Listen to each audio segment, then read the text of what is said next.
Tani, good morning. Yes, good morning, Ma'am Sue. Yeah, so unahin natin, puto bumbong muna tayo. Ano ba ang mga kailangan natin sa pag-negosyo ng puto bumbong? Yes, meron tayo ditong ginagawang puto bongbong. So, kailangan meron tayo yung babad na bigas sa overnight.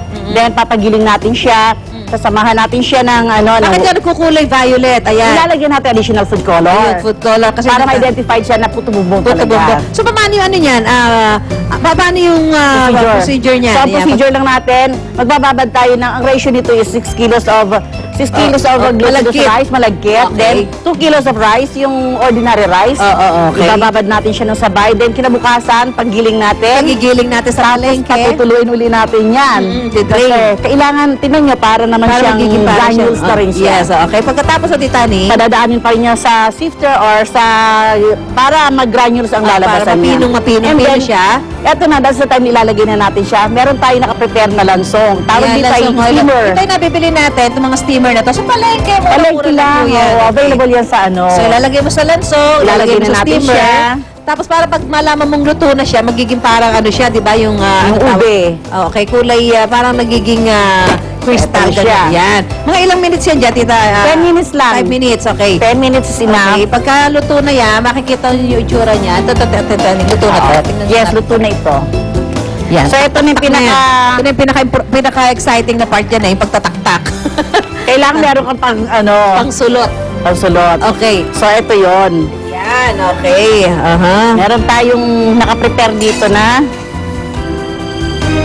Ayun, ilalagay sa dahon ng saging. Yan yung nakikita natin, di ba? So, magkano pwede maging puhunan dyan, titaning? Mamunan lang tayo kahit mga 200, 250. Para sa rice and then dito sa steamer. No, sa steamer, kailangan sa steamer? 350 ang... 350 ang. Ito maliit lang. Oo. Pero yung sa rice at saka yung nyog, asin, mamumuhunan tayo ng mga 200. Okay. Tapos, ibebenta natin magkano per balot? Per balot ng 2 pieces dito, pwedeng benta ng 2 pieces lang. 2 pieces na lang ngayon, dati 4 na piraso pa. 2 pieces lang. 2 pieces na lang, magkano yun? 10 piso na. Okay. So, magkano magiging kita mo doon sa puhunan mo na 250? Malaki ang tinutubo nito, Ma'am Sue. Kasi ito, pag namuna ka ng 250, 100% ang ROI sa'yo. Ganun. At may mga matitira pa sa'yo mga gamit. Tubog-lugaw din pala so, yan. The next day na gumawa ka, meron ka pang ibang gagamitin. Okay, so doon naman tayo sa bibingka, titaning. Ano ang sa bibingka? Halos pareho lang ba ng gagamitin mga ingredients? Ang bibingka naman natin, eto, may nakaprepare na ako rito na rice flour. Okay, rice flour. Eto, papagiling mo rin yung bigas, isusok mo siya ng overnight, papagiling mo siya, then pwede mo na siyang timplahan ng coconut milk. Okay. Sugar. Pwede mo siyang lagyan ng batang sugar. Tapos inimix mo siya, tsaka isang itlog. So magkano pwede tayo mamuhunan dyan na magkano? 200 pesos? Ang 200 pesos pwede maging puhunan siya. Kailangan tumatalsik pala. Tumatalsik. Medyo eto may egg na siya. And then, pagka naka-prepare na siya ng ganyan, pwede na tayo maglagay ng dito sa namamaril So, eto na to. Dahil may food coloring. Lalagyan din po natin ng enhancement ng pagkain. Okay. So, ito ay food color. Magkano naman ibebenta yung isang ganyan na... Pag ginawa nating special yan, gawin natin 30 pesos ang isa. Kasi may mga... itlog.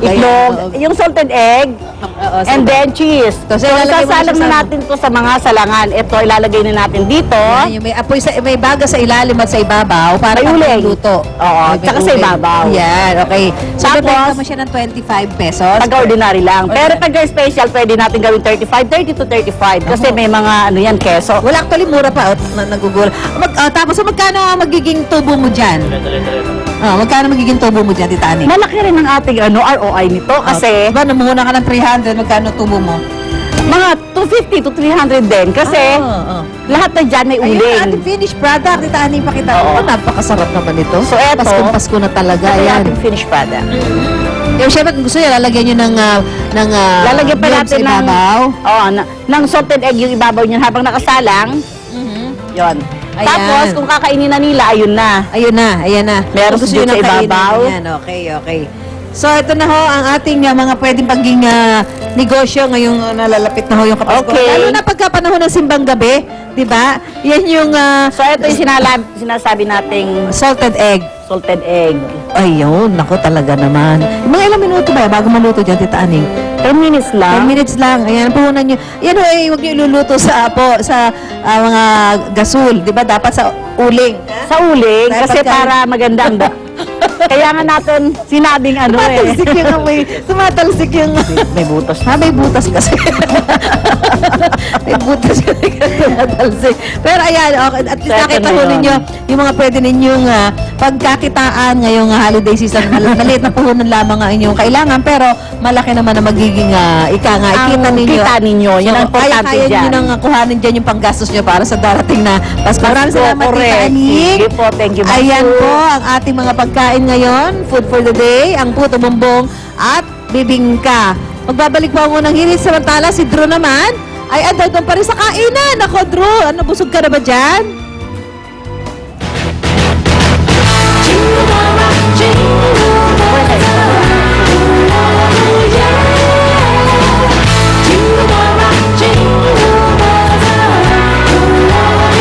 Sa sobra ko ng gigil, nasira ang aking shirt.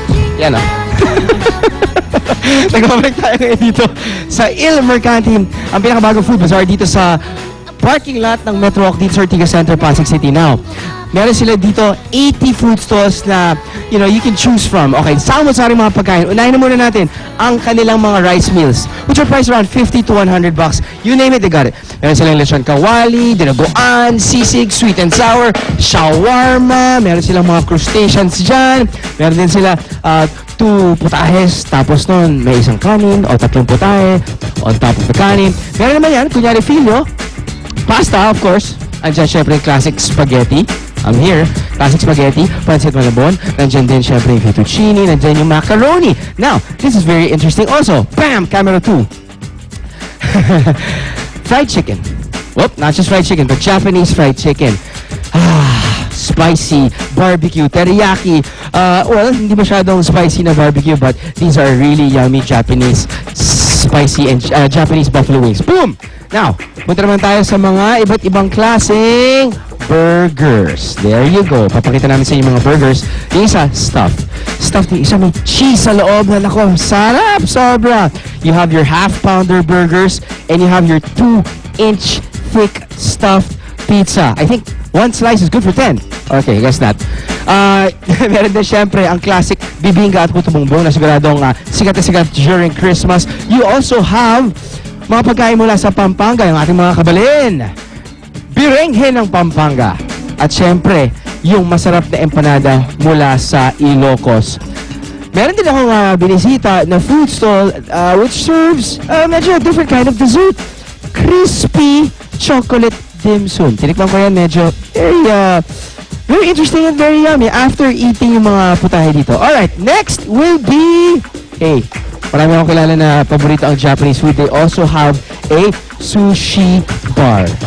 Seafood salad, tuna and mayo, prawn tempura, crispy chicken, California maki, you name it. They also have wasabi! Alright. Okay, punta naman tayo dito sa all-time favorite ng mga Pilipino. Ano nga pa?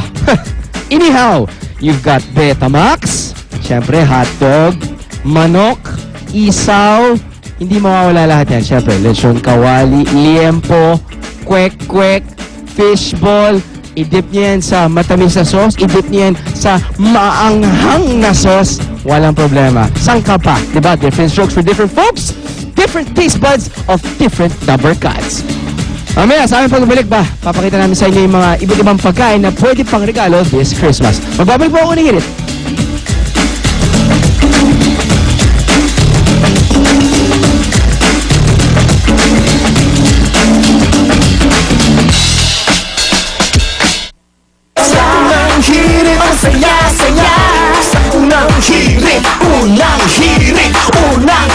Ang Silver Swan ay saludo sa manlalarong Pinoy at sa kainan, maging half Pinoy man o purong Pinoy. Alok lagi ang kaibang sarap. Sa unang tikim, sama-sama sa kasiyahan, panlasang Pinoy, panalo sa sarap.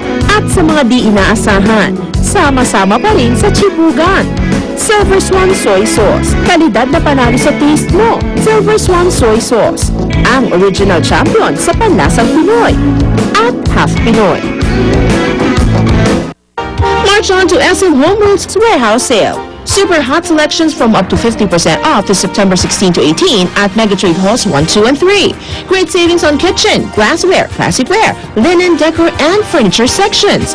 SM Home Road's warehouse sale from September 16 to 18 only.